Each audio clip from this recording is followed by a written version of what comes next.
So I'm going to read a few poems. And the first poem is called Everyone Gets Lighter.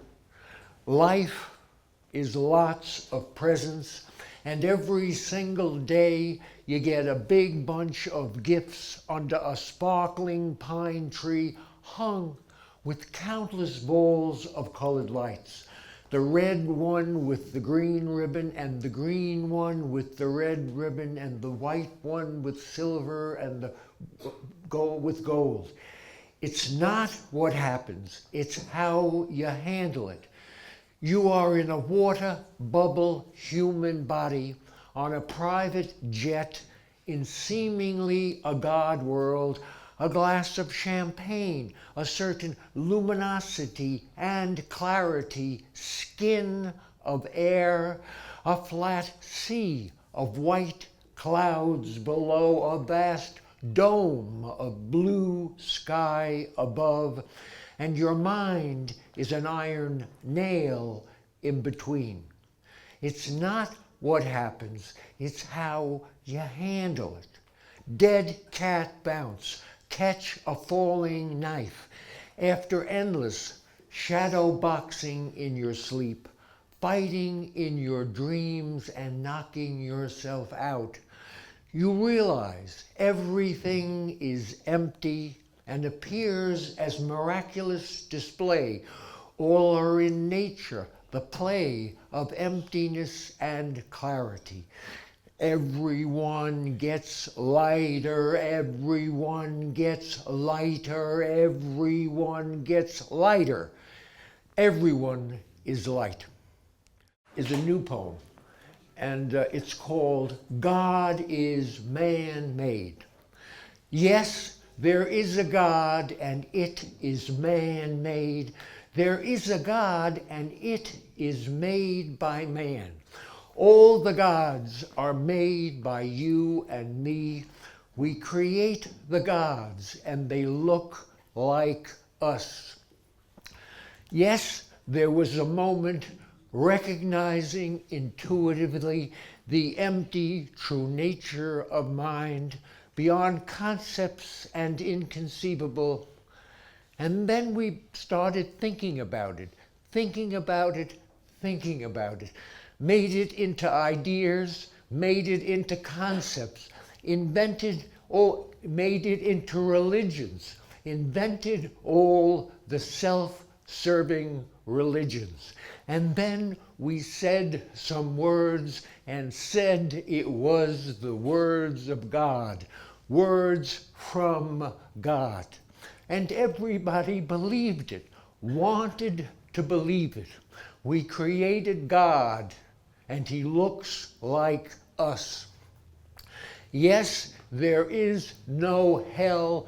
There are no hell worlds of devils and demons other than the hell inside my mind, the hell inside my mind, the hell inside your mind, the hell you and I create around us, the hell we create around us and take with us into death. Yes, there is no heaven. There are no heaven worlds other than the joy of you. Heaven is living in your eyes, living in your eyes, living in your eyes, and seeing everybody in the world as gods and goddesses. Every wretched, ugly, grasping person is a deity swimming in light. Yes, God's helping and making happy, helping and making happy. Demons harming and hurting is your own mind seeing itself. At the moment of death, at the instant of awareness, the gods are gone. If you go looking for heaven, you are in trouble. The gods vanish within the unborn, empty nature of mind.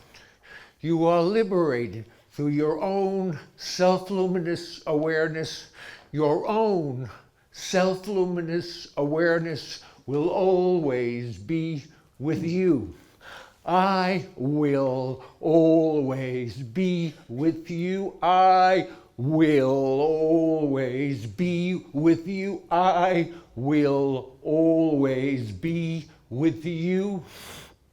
Yes, everything is delusion, including the most sacred. Everything is delusion, including the most profound wisdom. Everything is delusion, including the highest teachings, which lead to the realization that everything is delusion. The play of emptiness, clarity, and bliss. Finding it for yourself, finding it through yourself, finding it through yourself, finding it through yourself, finding it through yourself. Self-luminous awareness ceaselessly coming. And this next poem is called There Was a Bad Tree. There was a bad tree that everyone hated. The leaves gave off a foul smell, and the flowers had a bitter stink. If you got too close, you vomited. The fruit was poison. One bite and you were dead. Everyone really disliked it. The bad tree stunk. They talked endlessly about it and came to a big decision. Cut it down.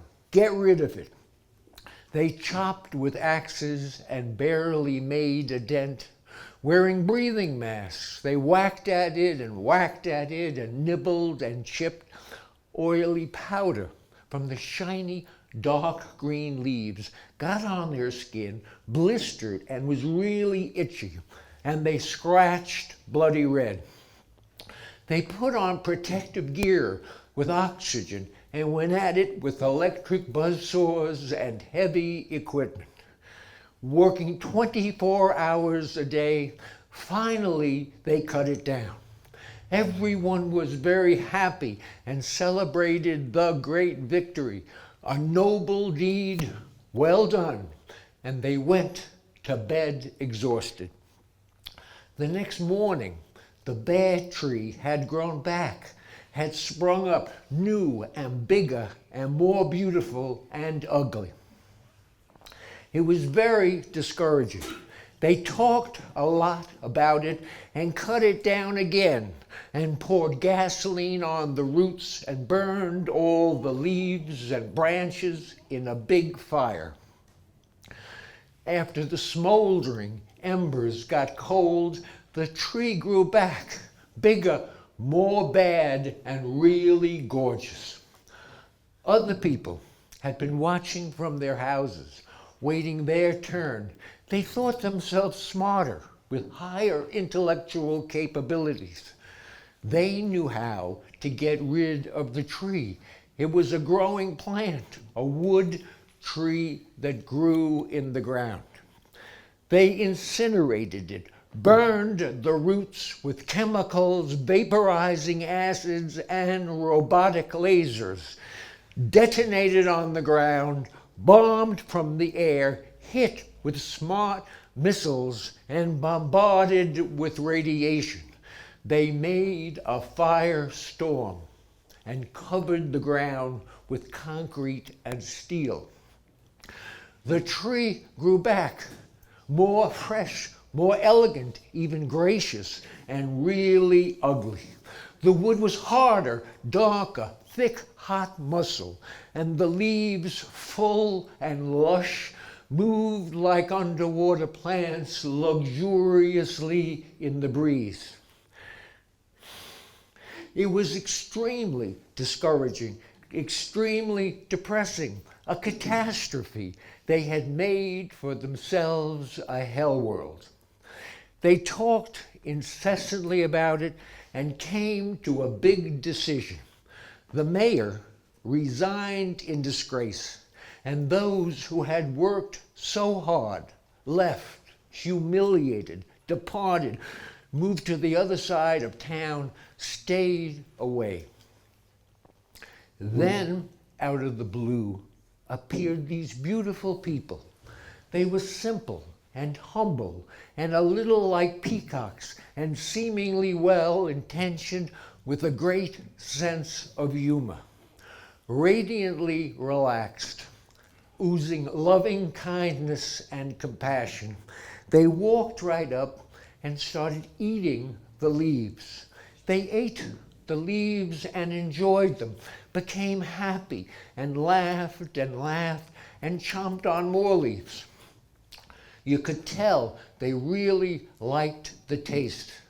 They pressed their cheeks to the flowers, black velvet coated with transmission oil. They licked the sweet juices that seeped from the petals. The pollen was coal dust and petroleum gas. Burying their noses, they sucked in deep breaths, eating the smell. They discovered the fruit hidden beneath the leaves, overripe mangoes with sticky eggplant skin hung like testicles, and inside the fruit was rotting meat like liver. The special people got their faces into the stinking slime and really got into it, inhaling with their lips and teeth and tongues. They licked and drank the thick red juice. The seeds, like cabochon rubies, seemed particularly potent and were chewed with great delight. The fruit contained the 5 wisdoms. The men and women became luminous. Their skin was golden, and their bodies, almost transparent, were clothed in shimmering rainbow lights. They became sleepy, yawned, and curled up under the tree and took a nap. While they slept, music filled the air.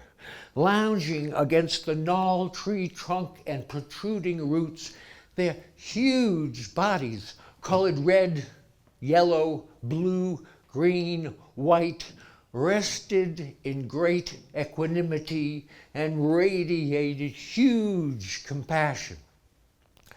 Inside the tree was the secret home of many demigods, hungry ghosts, and earth spirits, who were very pleased with all the positive attention being paid them.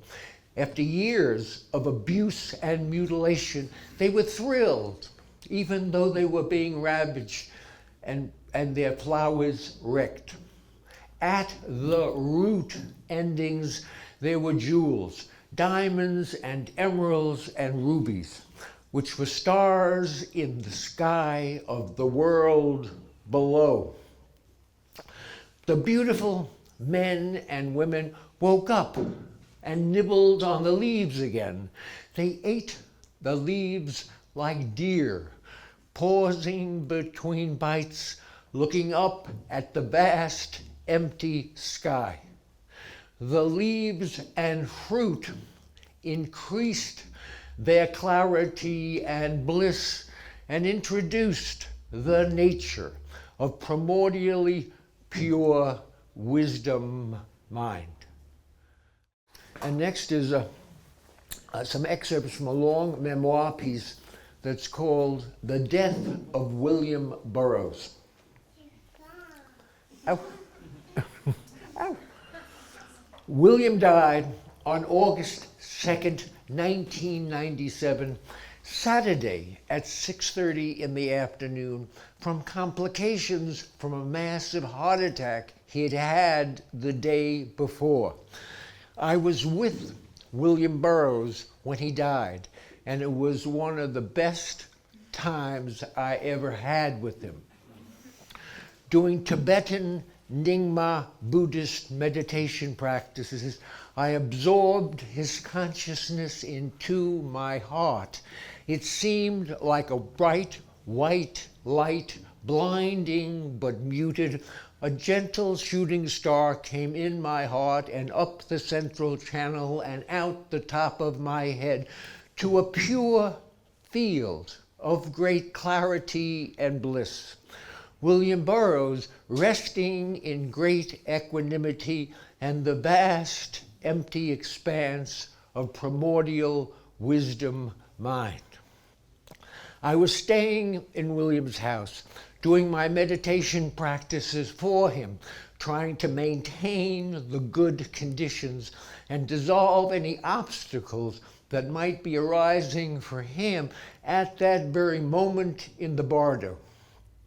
I had confidence that William had a high degree of realization, but he was not totally, not completely an enlightened being. Lazy, alcoholic, junkie William. I did not let doubt to arise in my mind even for an instant, because it would have allowed doubt to arise in William's mind. Now I had to do it for him. And the piece goes on. Another part of it is called What Went In to William Burroughs' Coffin with His Dead Body. On Tuesday, August 6, 1997, in the Tuesday morning, James Grauerholz and Ira Silverberg came to William's house to pick out the clothes for the funeral director to put on William's dead body. The clothes were in a closet in my room, and we picked out the things that would go into William's coffin and grave, accompanying him on his journey in the underworld.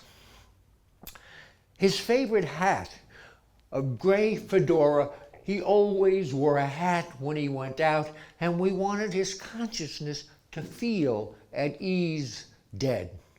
His favorite cane, a sword cane made of hickory with a light rosewood finish. Sport jacket, black with a dark green tint. We rummaged through his closets, and it was the best of his shabby clothes and smelling sweet of him. Blue jeans, the least worn ones, were the only ones clean. Red bandana, he sometimes kept one in a back pocket.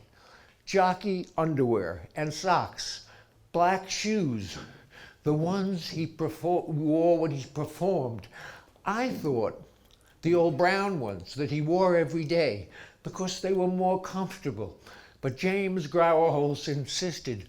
There's an old CIA slang that says getting a new assignment is getting new shoes.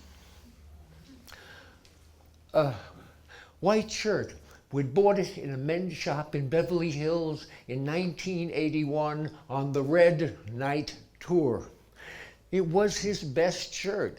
All the others were a bit ragged. And even though it had become tight, he'd lost a lot of weight, and we thought it would fit. Necktie, blue, hand-painted by William. Moroccan vest, green velvet with a gold brocade trim, given him by Brian Geisen 25 years before. In his lapel buttonhole, the rosette of the French government's Commandeur des Arts et Lettres, and the rosette of the American Academy of Arts and Letters, honors which William very much appreciated. In his pants, a gold coin in his pants pocket, a gold 19th century Indian head $5 piece, symbolizing all wealth. He would have enough money to buy his way in the underworld. His eyeglasses in his outside jacket pocket, a ballpoint pen, the kind he always used. He was a writer and sometimes wrote longhand. A joint of really good grass. Junk. Just before the funeral, Grant Hart slipped a small white paper packet into William's pocket. Nobody's gonna bust him, said Grant. William, bejeweled with all his adornments, was traveling in the underworld. I kissed him. An early LP album of us together was called Biting Off the Tongue of a Corpse in 1973. I kissed him on the lips, but I didn't do it. And I should have. And the next poem is called It Doesn't Get Better. It doesn't get better. It doesn't get better. It doesn't get any better. It doesn't get any better than this. It doesn't get any more fabulous. And as bad as it is, it does not get any better. Stuck in a traffic jam and the scenery is beautiful, irritating gusts of boredom, and on the radio is playing, if you don't like my oceans, don't swim in my seas. You can't hurt me, 'cause storms can't hurt the sky. Sugar skulls and long necklaces of rotting human skulls of police officers, lawyers, and judges, the triumph over abuse and injustice. That chance, ring d'alarm, I could not save you. You are addicted to anger and complaining. When you got hepatitis, everything looks yellow. My anger ate the goose that lays the golden eggs, thick bacon and a little something sweet. And the most surprising change is being the God of your enemies. The eagles fly below us. The illusion that makes life bearable, the illusion that makes life bearable. When you lose the illusion that makes life bearable, when you lose the illusion that makes life bearable, when you've lost whatever it is you believed or invented or imprinted or scarred by, unthinkable loss, delusion inside delusion. Everything is delusion, including wisdom.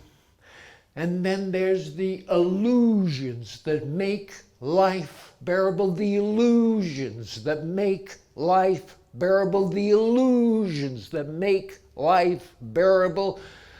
I'm here to do whatever is your pleasure. Empty words, gone without a trace. All I had to do was get through it. All I had to do was get through it. All I had to do was get through it. You can't win, you can't break even, and you can't even quit the game. And happily, very soon, I will remember nothing. The sand is snow, a hurricane in a drop of cum. You will find your true love in the end. You will find your true love in the end. When you die, you will find your true love in your mind. When you die, you will find your true mind.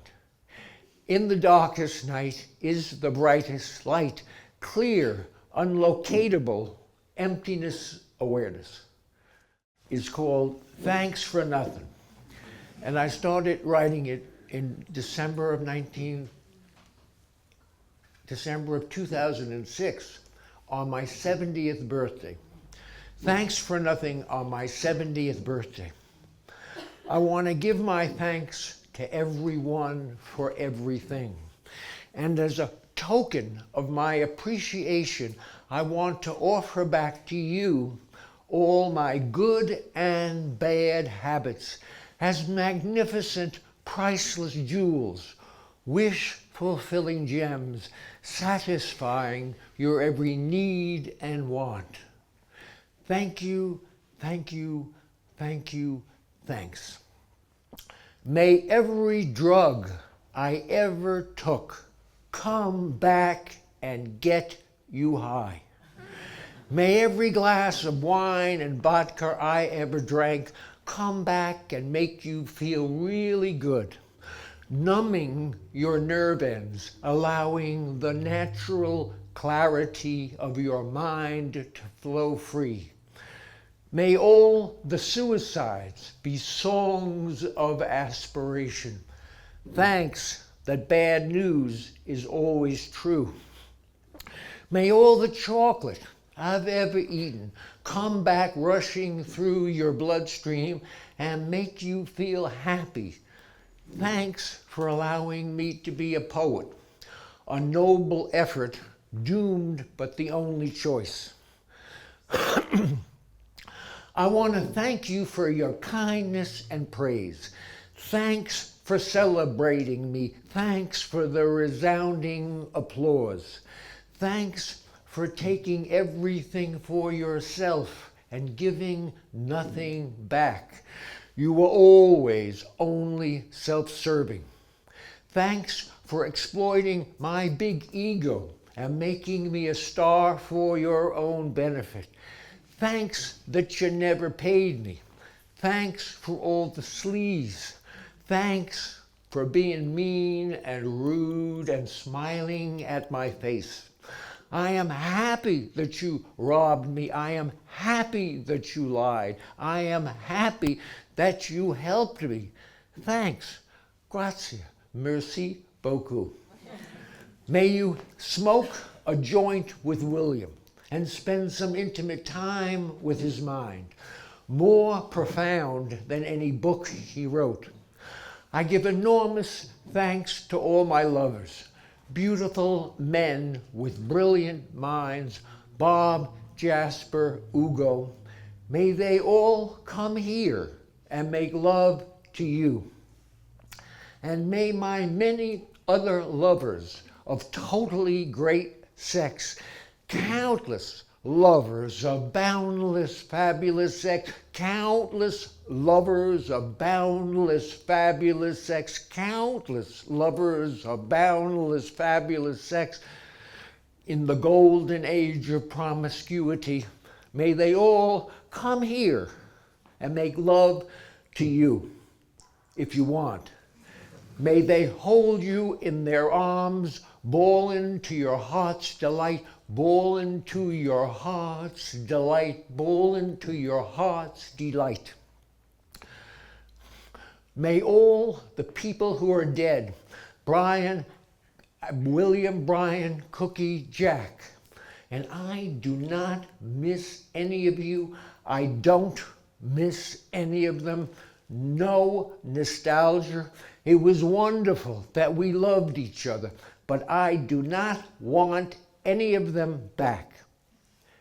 Now, if any of you are attracted to any of them, may they come back from the dead and do whatever is your pleasure. May they multiply and be the slaves of whomever wants them, fulfilling your every wish and desire. But you won't want them as masters, as their demons. May Andy come here, fall in love with you, and make each of you a superstar. Everyone can have Andy, everyone can have Andy, everyone can have Andy, everyone can have an Andy. Huge hugs to my friends who betrayed me. Every friend became an enemy sooner or later.